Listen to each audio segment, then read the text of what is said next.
இன்னைக்கு ஒரு தரமான அப்டேட். வாங்குற காசுக்கு இது ஒர்த்தாங்கிறது நீங்க என்ன நினைக்கிறீங்க? இப்ப எல்லாருக்கும் பேசினா காம்படிஷன் ஆயிடும். நம்ம இன்ஸ்டாகிராம் ஃபாலோவர் இன்னைக்கு ஈரோட்ல இருந்து வந்திருந்தாங்க. நீங்க என்ன நினைக்கிறீங்க? இப்ப எல்லாருக்கும் பேசினா காம்படிஷன் ஆயிடும். விஆர்எக்ஸ் புக் பண்ண அந்த மனுஷன் கையோட பேஸ பார்த்தது மனுஷன் அரன் டாப்ல.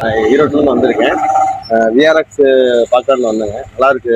சிங்கிள் ஹெட்செட்டுங்க நல்லா இருக்குது. லைவா ஆடியோ டெஸ்டிங் பார்த்தே அவனு சொல்லிட்டு வெறித்தனமா காத்திருந்தாரு. சவுண்ட் குவாலிட்டி நல்லா தான் இருக்குங்க. சவுண்ட் குவாலிட்டி நல்லா இருக்கு. கம்பல்சரி இந்த வீடியோ பாக்குறீங்கன்னா ஹெட்செட் போடுங்க, ஹெட்போன் போடுங்க, இல்ல இயர்பட் மாட்டுங்க. நாளைக்கு உங்க போன் வெடிச்சு போச்சுன்னா அதுக்கு நான் காரணம் கிடையாது. Why Wolf Music?